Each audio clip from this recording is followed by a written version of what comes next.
Have you ever wondered why God allowed Islam to exist? Islam did not emerge by chance. It came to be because God permitted it. And though it may surprise you, Islam is also part of God's plan. But why? Why would God raise up a religion that denies Christ and would attack his people for centuries? The answer is in the Bible. It's all there from the very beginning. And in the beginning, God made a promise to Abraham. I will make your descendants like the dust of the earth. But there was a problem. Sarah, his wife, was barren and far too old. The years slipped by, and the promise seemed to fade in the heat of the desert. How could God's plan ever come true? In desperation, Sarah made a decision that would change history forever. She told Abraham to have a child with her Egyptian servant named Hagar, and from that union, Ishmael was born. Abraham was already 86 years old, and for 13 long years, Ishmael had been his only son. God had other plans for the main line of his covenant, but he did not reject Ishmael.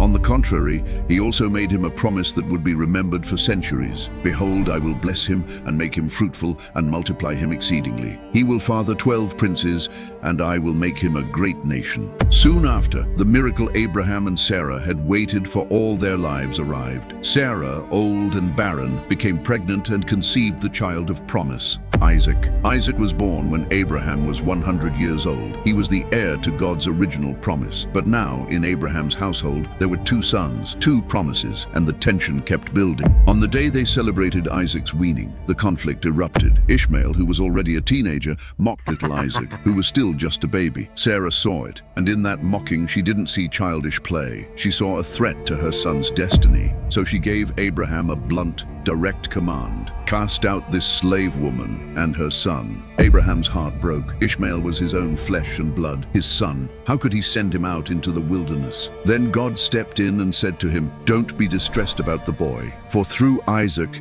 your offspring will be reckoned. I will also make the son of the slave into a nation, because he is your offspring." Heartbroken, Abraham rose early, gave Hagar bread and a water skin, and sent them away. Mother and child wandered aimlessly through the wilderness of Beersheba until the last drop of water was gone. Shattered, Hagar laid the boy, dying, beneath a shrub, and walked away in anguish, so she would not see him die. But God heard the boy's cry. And here's the astonishing part. The angel of God called to Hagar from heaven, "What's wrong, Hagar? Do not be afraid, for God has heard the boy's voice. Lift him up and take him by the hand, for I will make him into a great nation."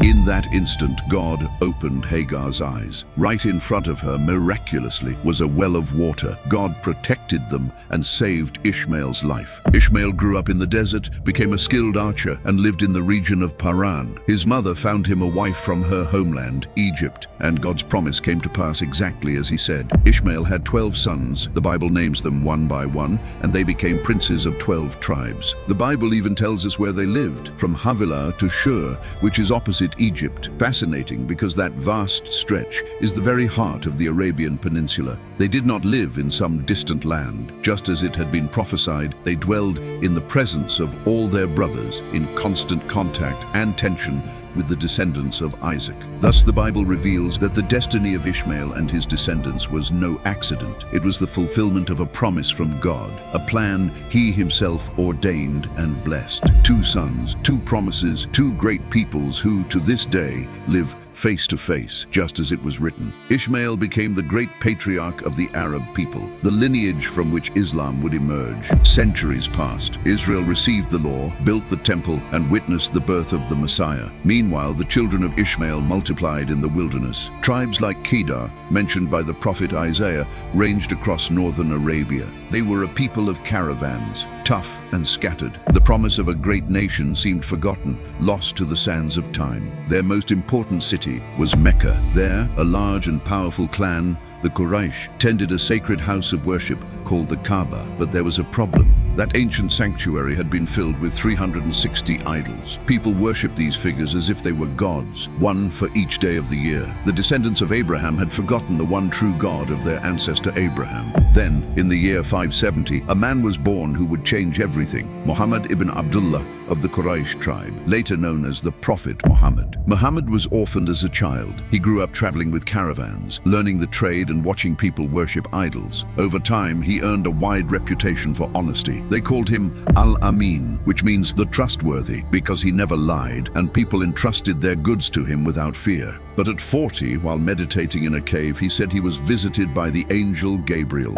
The angel, he said, delivered a clear message. There is only one God, and all statues and false gods must be destroyed. This was his first vision, and with it he began to preach that there is only one God, whom he called Allah, and that people must stop worshipping idols. At first, almost no one in his own city believed him. They mocked him and persecuted those who followed him. They suffered greatly, tortured, and driven out. Muhammad and his followers fled to the city of Yathrib, later called Medina, and there something incredible happened. The Arab tribes, long at war with one another, began to unite, not by blood or territory, but by faith in one God. Remarkably, Muhammad established there what is considered the first written constitution in history, guaranteeing rights to Jews and Christians so everyone could live together in peace. They called it